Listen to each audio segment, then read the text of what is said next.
இந்த வீடியோல வந்து நம்ம மொத்தமா 6 டாபிக் பத்தி பார்க்க போறோம். அதுல ஃபர்ஸ்ட் 3 டாபிக் வந்து ஃபண்டமெண்டல் டாபிக், அடுத்த 3 டாபிக் வந்து டெக்னிக்கல் டாபிக்.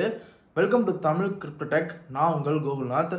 ஃபர்ஸ்ட் டாபிக்கை பொறுத்த வரைக்கும் வந்து ஒன் பிக் பியூட்டிஃபுல் பில்லை பற்றி தான் பார்க்க போகிறோம். நேற்று வந்து அது அமெரிக்காவில் வந்து ட்ரம்ப் வந்து அந்த பில்லை பாஸ் பண்ணார். அந்த பில்லை பொறுத்த வரைக்கும் கிரிப்டோ சம்மந்தப்பட்ட ஏகப்பட்ட பாசிட்டிவான விஷயங்கள் வந்து அந்த பில்லுக்குள்ளே இருந்துச்சு. ஆனால் லாஸ்ட் சமயத்தில் வந்து அந்த கிளாஸஸ் எல்லாத்தையும் வந்து தூக்கிட்டாங்க. பிகாஸ் ஆஃப் வந்து ஒரு சில விஷயங்களுக்காண்டி அதை பற்றி நான் பின்னாடி சொல்கிறேன்.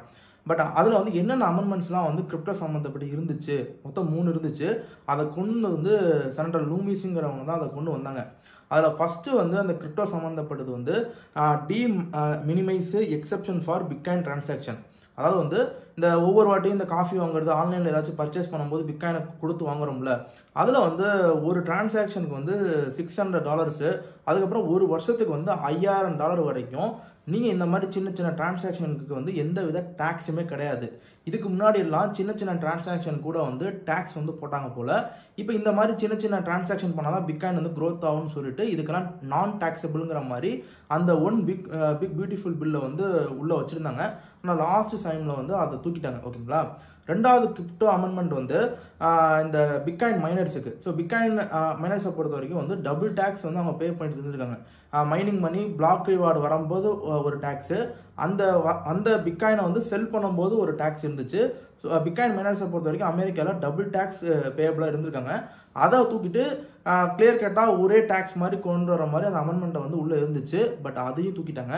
மூணாவது ரொம்ப ரொம்ப முக்கியமான விஷயங்கிறது வந்து ஸ்டேக்கிங்கு. இப்போ ஸ்டேக் பண்ணும்போது அதுக்கான ரிவார்டு வருதுல்ல, அதுக்கான டேக்ஸ் எந்த மாதிரி இருக்கும், அதுக்கப்புறம் ஏர்ட்ராப்பு, ஸோ அதுக்கான டேக்ஸஸ் எந்த மாதிரி இருக்கும், இது மூணுத்தையும் சேர்த்து அந்த ஒன் பிக் பியூட்டிஃபுல் பில்லில் உள்ளே இருந்துச்சு. ஆனால் லாஸ்ட் டைம் வந்து ஏன் அதை தூக்குறாங்க அப்படின்னு கேட்டிங்கன்னா, பிகாஸ் ஆஃப் இந்த ட்ரம்ப் கொண்டு வந்தாலும் இந்த பில்லை பொறுத்த வரைக்கும் வந்து ஏகப்பட்ட அப்போசிஷன் வந்து இருந்துச்சு.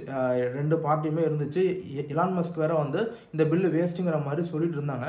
இப்போ வந்து இந்த மாதிரி கிரிப்டோ சம்மந்தப்பட்டதை நம்ம கொண்டு வரக்கூடாதுன்னு சொல்லிட்டு ஒரு சில எம்பி சொன்னனால வந்து இந்த 3 கிரிப்டோ அமெண்ட்மெண்ட் கிளாஸஸையும் வந்து தூக்கிட்டாங்க.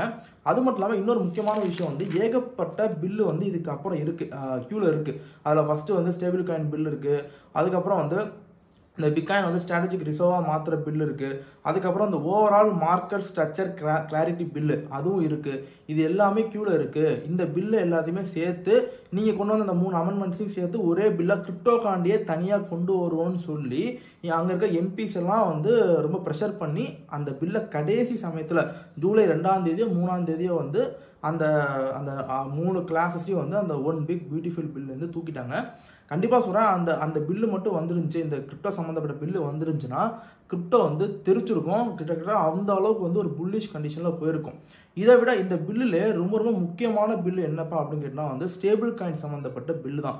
அந்த பில்லை பொறுத்த வரைக்கும் இந்த அமெரிக்கன் டாலர் இருக்குல்ல, அமெரிக்கன் டாலருக்கு பேக்கப்பாக USDTயை வந்து கொண்டு வர மாதிரி அந்த பில்லு ப்ரொஜெக்ட் ஆகும். அந்த பில்லு ரொம்ப ரொம்ப முக்கியமான பில்லு. அதுக்கப்புறம் தான் வந்து பிட்காயினோட ஸ்ட்ராட்டஜிக் ரிசர்வ் பில்லு, அது இன்னும் வரதுக்கு ரொம்ப லேட் ஆகும். இந்த பில்லை பொறுத்த வரைக்கும் இந்த பில்லை நம்ம க்ளோஸாக வாட்ச் பண்ணோம். ஏன்னா இதுதான் பிட்காயின் வந்து அடுத்த புல்லிஷ் கண்டிஷனுக்கு கொண்டு போகிறதுக்கான ஒரு முக்கியமான அமெண்ட்மெண்ட்ஸு பில் எல்லாமே அதான். ட்ரம்ப்போட இந்த பியூட்டிஃபுல் பில்லை வந்து இன்னொரு முக்கியமான விஷயம் வந்து ஏஐ சம்மந்தப்பட்ட ரெகுலேஷன் எல்லாத்தையுமே வந்து கொடுத்துருவாங்க. அது உண்மையிலே வந்து பெரிய ஒரு பாசிட்டிவான விஷயம். அதனால நான் திருப்பி சொல்கிறேன், ஏஐ சம்மந்தப்பட்ட காயின்ஸ் வந்து இன்வெஸ்ட் பண்ணோம். இப்போ 2வது டாப்பிக்காக வந்து எந்தெந்த காயின்ஸில் வந்து நான் வாட்ச் பண்ணிட்டு இருக்கேன், நீங்களும் கொஞ்சம் செக்அவுட் பண்ணி பாருங்கள். அதை நான் ஆல்ரெடி வந்து தமிழ் கிரிப்டோ டெக்கோட ட்விட்டர் பேஜில் வந்து நான் சொல்லியிருக்கேன். ஓகேங்களா. கீழே லிங்க் இருக்குது, மஸ்ட்டு அதை ஃபாலோ பண்ணுங்கள். ஃபஸ்ட்டு காயினை பொறுத்த வரைக்கும் பால்-ஏஐ, 2வது காயினை பொறுத்த வரைக்கும் 0x0AI, 3வது காயினை பொறுத்த வரைக்கும் வந்து செயின் GTP, 4வது வந்து ASH-AI, 5வது பொறுத்த வரைக்கும் நோட்-AI, 6 வந்து parallel-AI. நான் திருப்பி சொல்கிறேன், இது எல்லாமே நீங்கள் ஓன் ரிசர்ச் பண்ணி வாங்கிக்கோங்க. இதில் ஏதாச்சும் ரெக்குல் ஆனாலோ எது ஆனாலும் தமிழ் கிரிப்டோக்கு எந்த இதுலையும் பொறுப்பேற்றுக்காது. கிரிப்டோ காயின்ஸை பொறுத்த வரைக்கும் 100% வந்து ரிஸ்க் தான். இப்போ நான் சொன்ன எல்லா காயின்ஸுமே வந்து லோ கேப் காயின்ஸு. இதுவும் வந்து ரொம்ப 100% வந்து கொஞ்சம் ரிஸ்கியான ப்ராஜெக்ட். நீங்கள் பார்த்து இன்வெஸ்ட் பண்ணுங்கள். ஓகேங்களா. இப்போ அடுத்து 3வது முக்கியமான டாப்பிக்கை பொறுத்த வரைக்கும் ஃபெட்டுங்க. ஸோ ஃபெட்டை பொறுத்த வரைக்கும் வந்து லாஸ்ட் 5 இயர்ஸாக வந்து ரெப்போ மார்க்கெட்டில் வந்து ஃபெட்டு வந்து எந்த வித ஆக்டிவிட்டியுமே பண்ணலை. ஆனால் ஓவர் நைட்டில் கிட்டத்தட்ட 11 பில்லியன் அளவுக்கு வந்து டாலர்ஸை வந்து பேங்க்கில் வந்து ஃபெட் இன்ஜெக்ட் பண்ணியிருக்காங்க. இது ரொம்ப முக்கியமாக பார்க்கப்படுது. உங்களுக்கு இதை பற்றி தெரிஞ்சுக்கணும்னா பேங்க்ஸில் வந்து ரெப்போ ரேட்டு, அதுக்கப்புறம் ரிவர்ஸ் ரெப்போ ரேட்டுன்னு ஒன்று இருக்குது. ஒன்றுமே கிடையாது. பேங்க் கிட்ட வந்து பணமே இல்லைன்னு வச்சுக்கோங்களேன், இந்த ஆர்பிஐ, ஃபெட் மாதிரியான அமைப்பெல்லாம் பணத்தை கொடுக்கும் பேங்க்குக்கு. அதே நேரத்தில் வந்து பேங்க் கிட்ட அதிகபட்சமான பணம் இருந்துச்சுன்னா இந்த ஃபெட்டு எல்லாமே வந்து இன்ட்ரெஸ்ட் அதிகம் பண்ணி இந்த பணத்தை எல்லாத்தையும் பிடுங்கும். இதுக்கு பேர் தான் வந்து repo rate, reverse repo rate. இப்போ லாஸ்ட் 5 வருஷமாக வந்து அந்த ரெப்போ மார்க்கெட்டில் எந்த வித ஆக்டிவிட்டியுமே கிடையாது. பிகாஸ் ஆஃப் ஃபெட் வந்து இன்ட்ரெஸ்ட்டை அதிகப்படுத்திட்டே இருந்துச்சு. ஆனால் ஓவர் நைட்டில் 11 பில்லியன் அளவுக்கு உள்ளுக்குள்ளே மணியை வந்து இன்ஜெக்ட் பண்ணியிருக்கு. இதுக்கு முன்னாடி வந்து 2019, 2020 இந்த கோவிட் டைமில் தான் வந்து இந்த மாதிரி மணியை வந்து உள்ளே இன்ஜெக்ட் பண்ணாங்க. பிகாஸ் ஆஃப் ஏன் இப்போ இன்ஜெக்ட் பண்ணுறாங்க அப்படின்னு கேட்டிங்கன்னா, ஏன்னா நான் போன வருஷமே சொல்லியிருப்பேன், பேங்க்கில் வந்து இந்த மாதிரி வந்து அமெரிக்கன் பேங்க்ஸ் எல்லாம் ஒரு கிரிசிஸ்குள்ளே போகுது, பணமே இருக்காது, ஒரு கட்டத்துக்கு மேலே ஃபெட்டு வந்து இன்ட்ரெஸ்ட்டை கம்மி பண்ணியே ஆகணும், லிக்விட் இன்ஜெக்ஷன் பண்ணியே ஆகணும்னு நான் சொல்லியிருப்பேன். இப்போ அதான் வந்து நடக்குது. பேங்க்ஸ் கிட்ட சுத்தமாக பணமே கிடையாது. இப்போ கம்பல்சரி ஃபெட்டு வந்து அதோட இன்ட்ரெஸ்ட்டை கம்மி பண்ணியே ஆகணும், லிக்விட் இன்ஜெக்ஷனாக ஸ்டார்ட் பண்ணி ஆகணும். ஏன்னா அப்படி ஸ்டார்ட் பண்ணால் பேங்க்ஸ் எல்லாம் வந்து ஓவர் நைட்டில் வந்து ஒன்றுமே இல்லாமல் போயிடும். ஏன்னா பேங்க்கில் பணமே இல்லைன்னா மக்கள்கிட்ட எப்படி கொடுப்பாங்க? ஸோ அதை பொறுத்த வரைக்கும் இப்போ ஓவர் நைட்டில் 11 பில்லியன் வந்து இன்வெஸ்ட் பண்ணுறது one of the positive news. Fed வந்து கடைசி கட்டத்தில் இருக்குது. QT வந்து ஸ்டாப் பண்ண போகிறாங்கன்னு எனக்கு தோணுது. இப்போ சைலண்ட்டாக வந்து மணியை வந்து இன்ஜெக்ட் பண்ண ஸ்டார்ட் பண்ணிட்டாங்க. அதனால் வந்து என்னையை பொறுத்த வரைக்கும் அந்த மாதிரி இன்ஜெக்ட் பண்ண ஸ்டார்ட் பண்ணும்போது வந்து ஃபஸ்ட்டு அசெட்ஸ் கிளாஸஸ் வந்து பம்ப் ஆகும். ஸ்டாக் மார்க்கெட்டு, அதுக்கப்புறம் வந்து பிட்காயின், கிரிப்டோ, இந்த மாதிரியான மார்க்கெட்ஸ் பம்ப் ஆகும். அதுக்கப்புறம் அது மக்கள்கிட்ட போகும். இதை வந்து நம்ம க்ளோஸாக கொஞ்சம் வாட்ச் பண்ணணும். நேற்று வந்தது உண்மையிலே சொல்கிறேன், அந்த ஃபெட்டு 11 பில்லியன் பாஸ் பண்ணதுங்கிறது வந்து உண்மையிலே ஒன் ஆஃப் தி பெஸ்ட் நியூஸ்னு நான் சொல்லுவேன். ஓகேங்களா? இப்போ அடுத்து 3 டாப்பிக்கை பொறுத்த வரைக்கும் வந்து டெக்னிக்கல் டாபிக் அது என்னன்னு பார்த்துடலாமா? ஃபஸ்ட்டு வந்து பிட்காயின் சார்ட் பற்றி பார்த்துக்கலாம். பிட்காயினோட ப்ரைஸை பொறுத்த வரைக்கும் வந்து $1,08,000 இருக்குது. பிட்காயின் வந்து $1,10,000 வரைக்கும் போச்சு. நான் திருப்பி சொன்னேன், நான் என்னோட ட்விட்டர் பேஜில் நான் போட்டிருப்பேன். ஆகஸ்ட் 18, 2025 இதுக்குள்ளே வந்து டெக்னிக்கலாக பிட்காயின் வந்து 1,27,000 வரைக்கும் போகணும். டெக்னிக்கலாக அதுதான் காமிக்குது. ஓகேங்களா? அந்த லெவல் வரைக்கும் அந்த டைமிங்குள்ளே போகணும். அதுதான் வந்து ஃபஸ்ட்டு விஷயம். கீழே சப்போர்ட்டுன்னு பார்த்தீங்கன்னா வந்து ஆப்வியஸாக தெரிஞ்சிருக்கும், $1,05,000 ஒரு சப்போர்ட் இருக்குது. அண்டு வந்து $1,00,000 வந்து சப்போர்ட் இருக்குது. இந்த ஈரானுக்கும் இஸ்ரேலுக்கும் வார் நடந்தப்போ கூட இந்த 1,00,000ங்கிற சைக்காலஜிக்கல் சப்போர்ட் லைனை பிட்காயின் உடைக்கல. அதுக்கும் கீழே வந்துச்சுன்னா வந்து உங்களுக்கு தெரிஞ்சிருக்கும். அது சொல்ல வேணால் நம்ம $1,00,000 உடைக்கணும், அதுக்கப்புறம் பார்த்துக்கலாம். நம்ம மேலே போகணும் அப்படிங்கிற பட்சத்தில் வந்து 1,11,000 1,12,000 அந்த ப்ரைஸ் ரேஞ்சு, அந்த ஒரு பிக்கஸ்ட் ரெசிஸ்டன்ஸை உடைச்சாதான் அடுத்து வந்து 1,18,000 1,20,000 ரேஞ்சுக்கு வந்து பிட்காயின் போகும். ஸோ சப்போர்ட்டை பொறுத்த வரைக்கும் $1,00,000, ரெசிஸ்டன்ஸை பொறுத்த வரைக்கும் $1,12,000. இதுதான் வந்து விஷயங்கள். இப்போ அடுத்து வந்து ரெண்டாவது டெக்னிக்கல் இண்டிகேட்டர்ஸில் பார்க்க வேண்டியது வந்து ETH/BTC. ETH/BTCயை பொறுத்த வரைக்கும் ரொம்ப ரொம்ப முக்கியமான ஒரு விஷயங்க. ஏன்னா ஆல்காயின்ஸ் வந்து ட்ரிகர் ஆகிறதுக்கு வந்து பிட்காயினை விட எத்திரியம் வந்து உங்களுக்கு அவுட் பர்ஃபார்ம் பண்ணணும். அப்படி இருக்கும்போது வந்து முன்னாடிலாம் வந்து கரெக்டாக வந்து டெக்னிக்கலாக பழைய புல்ரனில் வந்து டெக்னிக்கலாக வந்து இப்போ லோ வந்துட்டு அதுக்கப்புறம் வந்து அப்படியே ஹை ஆகி போயிட்டு இருந்துச்சு.